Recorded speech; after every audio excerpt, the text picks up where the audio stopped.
जमात इस्लामी के बानी मौलाना सैयद अबुल आला मौदूदी एक सहाफ़ी से मजहबी रहनुमा कैसे बने? क्या वाकई उन्होंने कायदे आज़म को काफ़िर आज़म कहा था? उनके ऑल इंडिया मुस्लिम लीग से क्या इख्तलाफात थे? मौलाना मौदूदी की सियासी तंजीम जमात इस्लामी को पाकिस्तान में क्यों कामयाबी ना मिल सकी?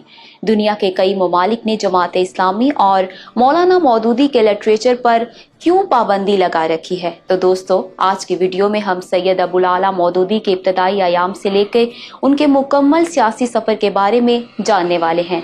पाकिस्तानी तारीख की मशहूर सियासी शख्सियात की बायोग्राफी सीरीज के किस्त नंबर 22 में खुश आमदीद कहते हुए मैं हूँ मरियम खुर्शीद। इससे पहले कि वीडियो स्टार्ट करें, सब देखने वालों से रिक्वेस्ट है कि हमारी इस वीडियो को लाइक कर दें। अगर आप पहली बार हमारे चैनल पर आए हैं तो इसे सब्सक्राइब करें और बेल आइकॉन वाली घंटी दबाते हुए ऑल पर क्लिक कर दें। और आप मुझे इंस्टाग्राम पर भी फॉलो कर सकते हैं, जिसका लिंक डिस्क्रिप्शन में दिया गया है। मौलाना मौदूदी आज से 117 साल कबल 25 सितंबर 1903 के रोज हिंदुस्तानी रियासत हैदराबाद दक्कन के शहर औरंगाबाद में पैदा हुए। चूँकि उनके शजराए नसब ख्वाजा मईउद्दीन चिश्ती अजमेरी के मुर्शद ख्वाजा कुतुबुद्दीन मौदूद चिश्ती से जा मिलता था, लिहाजा मौलाना मौदूदी के घर का माहौल मजहबी था। उन्होंने इब्तदाई तालीम घर में रहते हुए हासिल की, जबकि वो मदरसा फुरकानिया औरंगाबाद में भी ज़ेरे तालीम रहे। उन्होंने अपने ज़माना तालिबे इल्मी में ही अखबारों और रिसालों में लिखना शुरू कर दिया था। यही वजह थी कि अपनी तालीम से फरागत के बाद उन्होंने सहाफ़त का पेशा इख्तियार किया। यहाँ मैं आपको बताती चलूँ कि मौलाना मौदूदी दारुल उलूम देवबंद के अकाबरीन की कायम करदा सियासी जमात जमीयत उलमाए हिंद से भी वाबस्ता रहे। तब वो जमीयत उलमाए हिंद के हफ्त रोज़ अखबार मुस्लिम के एडिटर थे। बाद अज़ां जमीयत उलमाए हिंद का नया अखबार अल जमीयत शुरू हुआ तो मौलाना मौदूदी इसके भी एडिटर थे और वो दिल्ली में रहते हुए अपनी जिम्मेदारियां निभा रहे थे। लेकिन जब 1925 में जमीयत उलमाए हिंद ने कांग्रेस से हाथ मिला लिया तो इख्तलाफात की बुनियाद पर उन्होंने सब कुछ वहीं छोड़ा और हैदराबाद आ गए। यहाँ रहते हुए उन्होंने तहकीक व तसनीफ शुरू की। उन्होंने यहाँ से एक इस्लामी मैगजीन भी जारी किया। उसी जमाने में मौलाना मौदूदी की अलामा मोहम्मद इकबाल से पहली मुलाकात हुई। अलामा इकबाल की ही दावत पर वो हैदराबाद छोड़कर पंजाब आबाद हुए। अलामा मोहम्मद इकबाल की वफात तक वो कई किताबें तहरीर कर चुके थे। 23 मार्च 1940 की करारदाद लाहौर के दूररस नताइज देखने को मिले और हिंदुस्तान के चप्पे चप्पे में आबाद मुसलमान बेदार होने लगे। अगले बरस 1941 में मौलाना मौदूदी ने जमात इस्लामी की बुनियाद रखी और खुद इसके पहले अमीर बने। क़याम पाकिस्तान के बाद वो मुस्तकिल तौर पर लाहौर आबाद हो गए और यहाँ इचरा के इलाके में रहने लगे। चूँकि उनकी सियासत हमारे रवायती सियासी निज़ाम से मुतसादिम थी, यही वजह थी कि उन्हें हर दौर में मुश्किलात का सामना करना पड़ा। कभी उनके घर और दफ्तर पर छापे मारे जाते तो कभी वो गिरफ्तार कर लिए जाते। जमात इस्लामी मौलाना मौदूदी की क़यादत सियादत में पाकिस्तान में निज़ाम इस्लाम को राइज करने की मुहिम चलाती रही और बिल आखिर करारदाद मकासद मंजूर हुई। 1953 की तहरीक ख़त्म नबूवत में कई उलमा और मजहबी जमातों के साथ साथ मौलाना मौदूदी भी अगली सफ़ों में नजर आते थे। कादियानियों को आईने पाकिस्तान की रूह से गैर मुस्लिम अक़लियत करार दिलवाने की गर्ज से मौलाना मौदूदी ने किताबें भी तहरीर की, जिसकी पादाश में उन पर मुकदमात बनाए गए और फिर एक रोज़ अदालत ने उन्हें इस जुर्म में सजाए मौत सुना दी। उनकी सजाए मौत की खबर अखबारात में छपी तो पाकिस्तान समेत दुनिया भर में एहतजाज होने लगे। मिस्र की अख्वानुल मुस्लिमून ने मुजाहरे किए।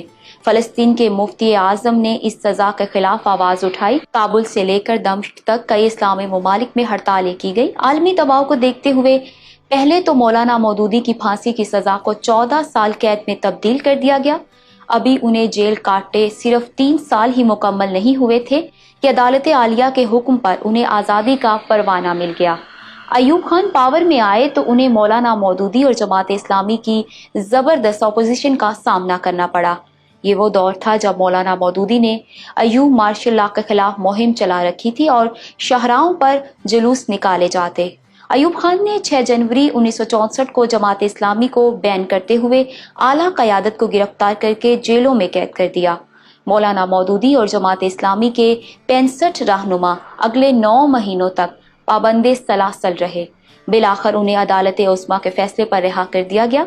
दोस्तों, आपको याद होगा कि डॉक्टर आरिफ अलवी की बायोग्राफी वीडियो में आपने जाना था कि सदर अयूब के खिलाफ एहतजाज करने वाले जमात इस्लामी के तलबा पर लाहौर के माल रोड पर डायरेक्ट गोलियां चलाई गई थी और उस वक्त 2 गोलियां आरिफ अलवी के बाजू में भी पेवस्त हुई थी।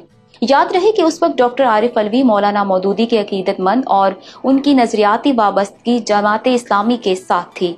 नवाब ऑफ कालाबाग की बायोग्राफी वीडियो में आपने जाना था कि उस दौर में जब इस्लामी जमीयत तलबा ने अयूब खान का पुतला बनाकर उसे गधे पर बिठाया तो नवाब ऑफ कालाबाग को बहुत गुस्सा आया और वो सरगोदा के DIG को फोन करके कहने लगे कि 12 घंटे के अंदर अंदर मौलाना मौदूदी को गिरफ्तार करके जेल बंद कर दो। याद रहे कि यही जमीयत के स्टूडेंट्स ही थे जो न सिर्फ सरेआम अयूब कुत्ता हाय हाय का नारा लगाते थे बल्कि दीवारों पर चॉकिंग भी किया करते थे।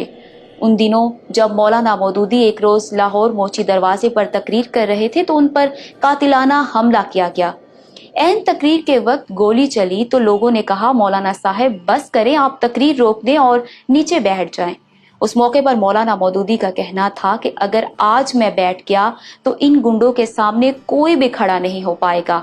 1970 की इंतखाबी मुहिम शुरू हुई तो मशरकी पाकिस्तान में शेख मुजीबुर रहमान की अवामी लीग के मद्दे मुकाबिल सिर्फ जमात इस्लामी थी और यहाँ मगरबी पाकिस्तान में जुल्फकार अली भुट्टो की पीपल्स पार्टी के रास्ते में भी मौलाना मौदूदी बड़ी रुकावट थे। 70 के जनरल इलेक्शन में जमात इस्लामी वोट बैंक के लिहाज से तीसरे नंबर पर आई, लेकिन उसे सिर्फ 4 सीटें ही मिल सकी।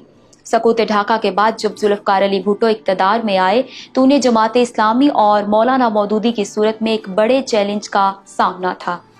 तब भुट्टो साहब ने अपने मुखालिफिन की किरदार कुशी की तमाम तर जिम्मेदारियां अपने दस्ते रास्त और मजहबी अमूर के वफाकी वजीर मौलाना कौसर न्याजी को दी।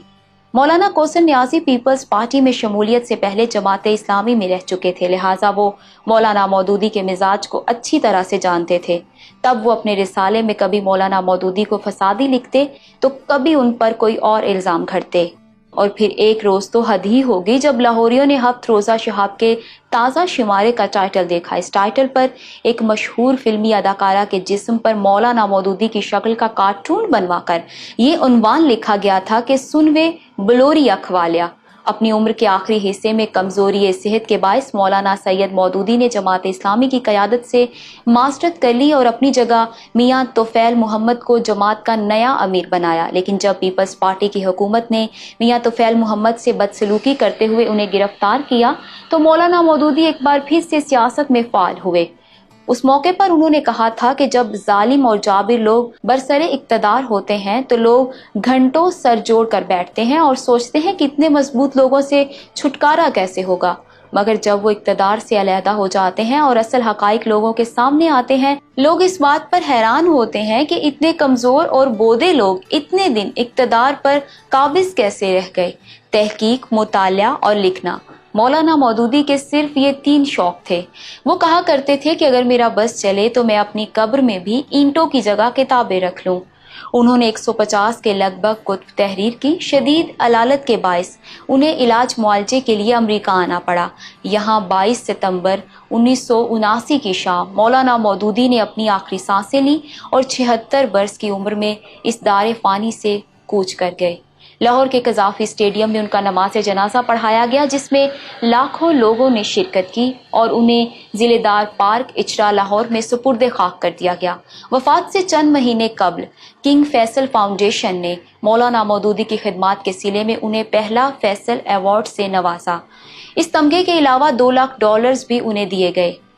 अगर आज की बात करें तो सऊदी अरब में मौलाना सैयद अबुल आला मौदूदी की किताबों को हुकूमती हिदायत पर लाइब्रेरियों से गायब करा दिया गया है। याद रहे, बांग्लादेश हुकूमत ने भी मौलाना मौदूदी की तफसीर अल कुरान समेत तमाम किताबों को ब्लैक लिस्ट करते हुए बांग्लादेश की मसाजिद और लाइब्रेरियों से उठवा लिया है। मौलाना मौदूदी पानखोरी के आदी थे। वो कहा करते थे कि पान खाना इस्लाम के मुनाफी तो नहीं है। जब वो 1948 में गिरफ्तार होकर मुल्तान की सेंट्रल जेल पहुंचे तो जेल के फाटक पर उन्होंने पान थूका और फिर अगले 20 महीनों तक उन्हें पान न मिल सका।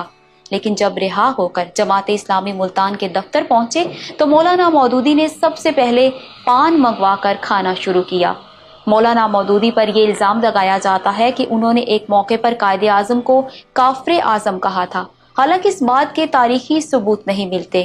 اگرچہ مولانا مودودی کے آل انڈیا مسلم لیگ سے کئی نظریاتی اختلافات تھے، لیکن قائد اعظم کے لیے کافر اعظم کا جملہ مولانا مودودی نے کبھی نہیں کہا تھا، بلکہ وہ مجلس احرار الاسلام کے مولانا مظہر علی اظہر تھے، جو اپنے جلسوں میں قائد اعظم کو مخاطب کرتے ہوئے علی اعلان کہا کرتے تھے کہ ایک کافرہ کے واسطے اسلام کو چھوڑا تو قائد اعظم ہے کہ کافر اعظم۔ میں امید کرتی ہوں کہ آج کی ویڈیو آپ کو پسند آئی ہوگی۔ دوستو، اگر آپ چودھری ظہور الہی کی بایوگرافی ویڈیو دیکھنا چاہتے ہیں تو یہاں اوپر کلک کریں۔ جنرل نیازی کون تھا یہ جاننے کے لیے یہاں نیچے، اور نواب اکبر بگٹی کی بایوگرافی کے لیے ادھر کلک کریں۔ الیکشن باکس سبسکرائب کر لیں اور ہماری ویڈیوز دیکھتے رہیں۔ اللہ حافظ و ناصر۔